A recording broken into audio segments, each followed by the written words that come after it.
Hi, everyone. I would like to invite you to, instead of getting frustrated, oh no, Mars is retrograde, right? Kind of really when, especially during the Mercury retro. But I would like you to take a different look at it, see how we can really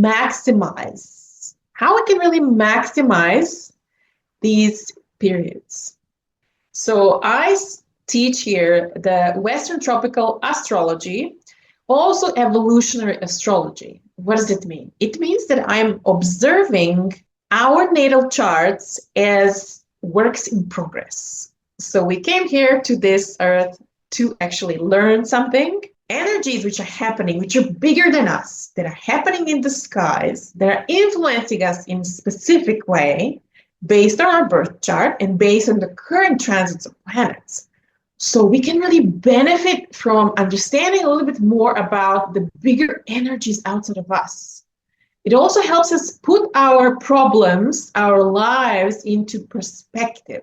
It helps us understand the bigger picture. It helps us understand we're not alone, we're not small, it's not the end of the world.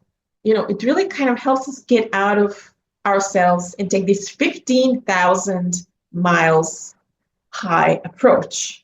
All right, so Mars retrograde.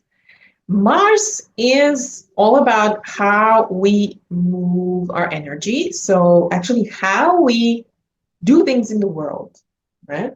So depending on the Mars sign and house, it speaks about the way you put your energy and what your energy is like. Is it air Mars? A lot of ideas, communication, or is it a fiery Mars, like a Leo Mars? Now in the period of Leo Mars, it's all about passion, energy, moving forward, leadership, creativity, right? So this is Mars in Leo.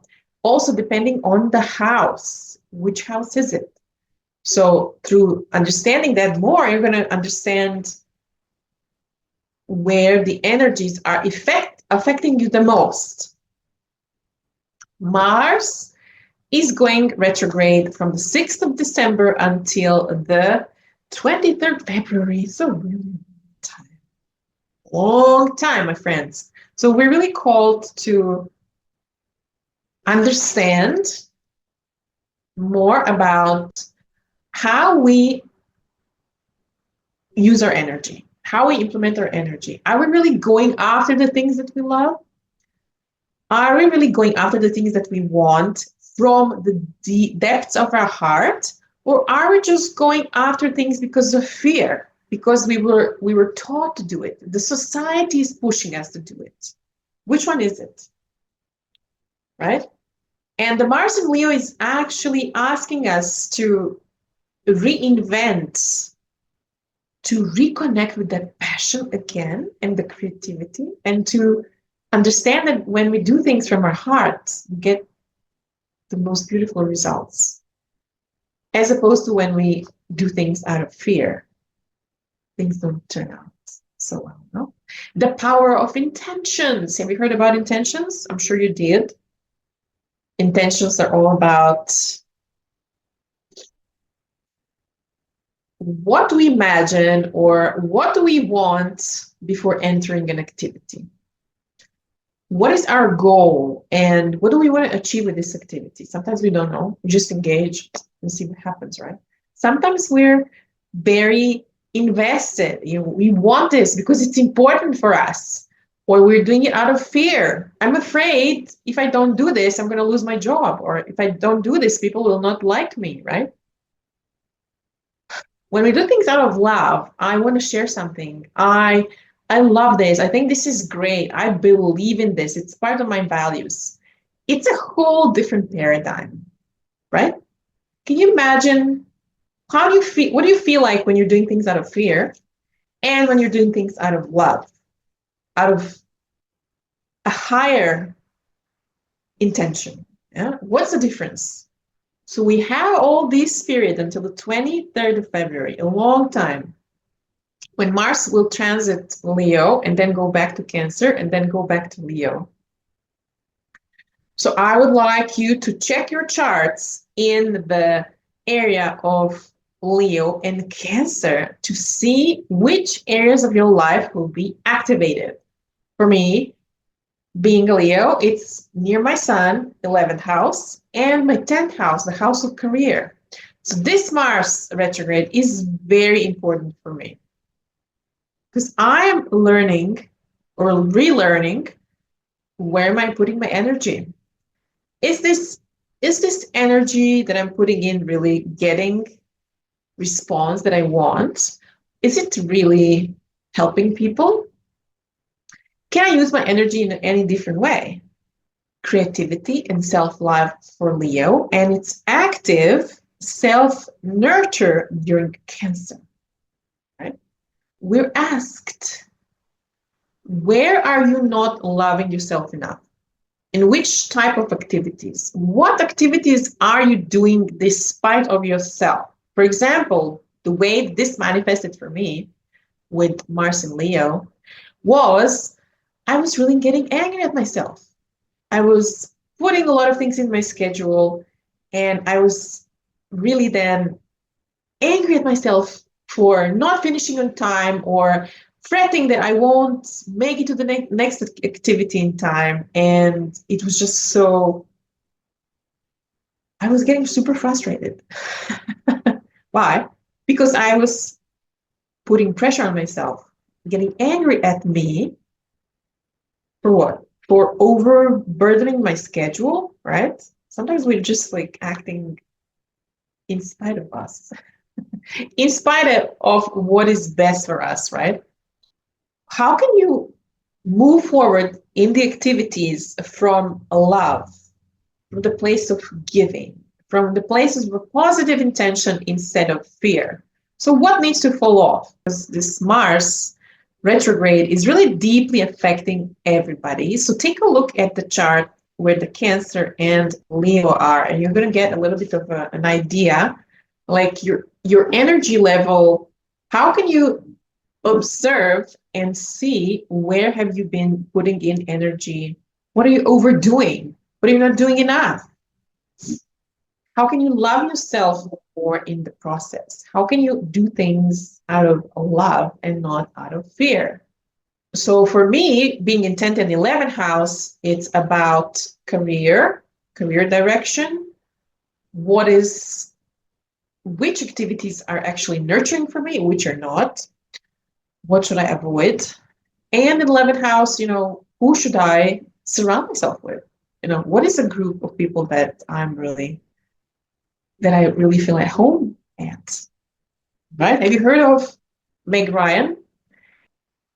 I forget the name of the book.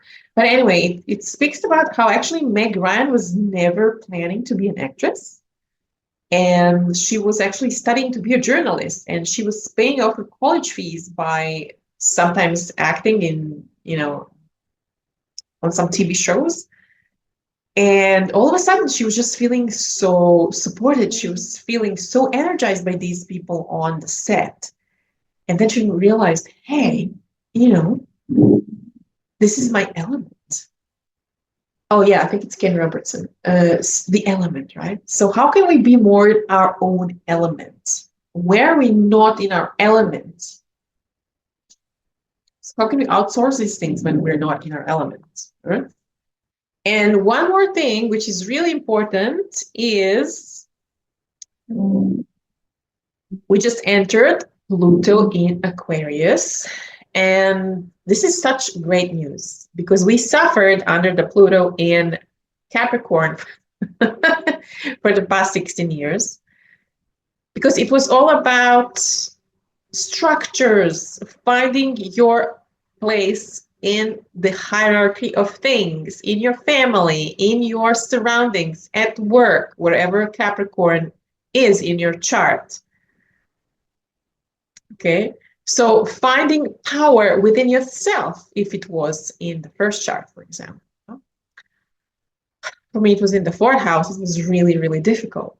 So the Pluto promise of Capricorn was that we actually learned how to be more in power from within, for me, 4th house, right? or as an individual, how can we be more powerful and recognize ourselves as authorities in specific areas, right? Why do we give our power away? Now that the Pluto entered Aquarius, which is amazing, amazing, amazing, it's very forward thinking. The Pluto in Aquarius is like, you can be whatever you want to be. Things happening fast, right? Aquarius is all about the energy, the waves, the wavelengths.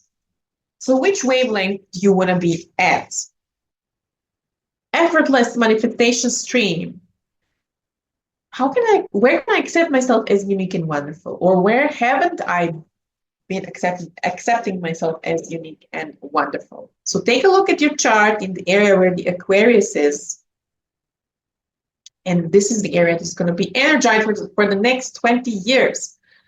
Last time Pluto was in Aquarius, there were big geographic discoveries. There were big technological discoveries. So it's pretty amazing. This is the first time in our lives that we've witnessed Pluto in Aquarius. So we're on the verge of the new renaissance, the renaissance of the modern science, the astrology, all the things which are different and unique, which help us actually be more who we are, more ourselves. And now Venus is conjuncting Pluto. So Pluto is actually destroying to be able to manifest and actually to vibrate on these energies, on these Aquarius energies. We are very much so asked to let go of what no longer serves us. So to let go of our old identities, which are not authentic, to let go of our old values, which are not authentic, old values, old ways of making money, old ways of attracting things. So Venus is all about how we attract things. How do we receive the passive energy of receiving beauty, money, values, compliments, friends, riches, right? How can we, what is old, what is no longer needed, so that we can open the space for new, so we can open the space for the new paradigms and the new timelines and the new people we're becoming, okay? And that's why we need also the reset of Mercury and the Mars as well. So it helps us really transition into these new individuals.